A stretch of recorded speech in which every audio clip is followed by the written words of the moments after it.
The Sustainable Future Managed Fund is a fund which aims to provide capital growth and some income. It invests in global equities with a bias towards UK, as well as investments in credit, gilts, and cash. We aim to deliver stronger performance than our peer group in two ways. The first, through the asset allocation, so deciding whether to be overweight equities or fixed income or cash or bonds. And the second is around outperforming within each individual asset class. And I'm very pleased to say that the fund has performed very well over quite a long period of time now, because of the focus which we've had in terms of investing in those companies which are more sustainable, have very strong business fundamentals, and which are undervalued.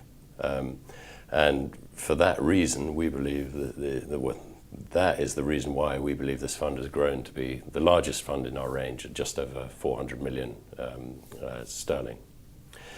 Three examples of companies which have helped to deliver the underlying performance of this fund are in the healthcare space, Athena Healthcare, which helps medical practitioners to focus more time on patients and less on administration.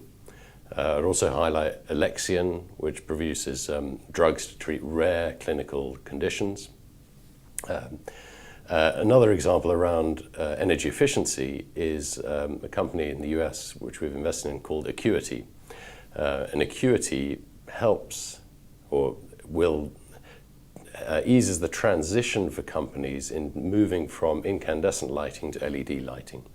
So they will take over whole premises, commercial premises, and manage the lighting of that company. Now, LED lightings are about 80 to 90% more efficient in their energy use. So a very clear driver in terms of energy efficiency, but also much better for business because they're cheaper to run.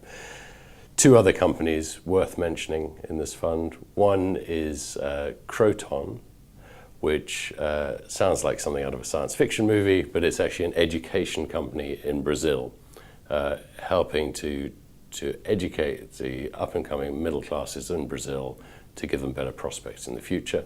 It's been very successful. It's one of the areas people spend a lot in terms of their discretionary income on education, and that sits under our quality of life theme. And the final company to mention, because you will not have been able to escape the news around the pollution in China, air pollution at the moment, which is off the scale, with the Chinese premier calling it the number one problem that the Chinese society faces there. And we have invested in ENN, which is a gas distribution network. Essentially, it benefits from the conversion of Chinese heating from coal to natural gas. So a lot of growth to come for that company in helping to make the environment of Beijing actually livable. So those are a few examples of the companies that the Sustainable Future Fund invests in. In terms of our outlook for 2014, we remain positive on equities. So we are overweight equities relative to fixed income and cash. And we remain invested in companies which are more sustainable, which are going to be the long-term winners. So we don't have a particularly high turnover within the fund. And these are the companies which are more sustainable, have stronger business fundamentals, and which are undervalued. And for that reason, we believe there are strong prospects for this fund into 2014 and beyond.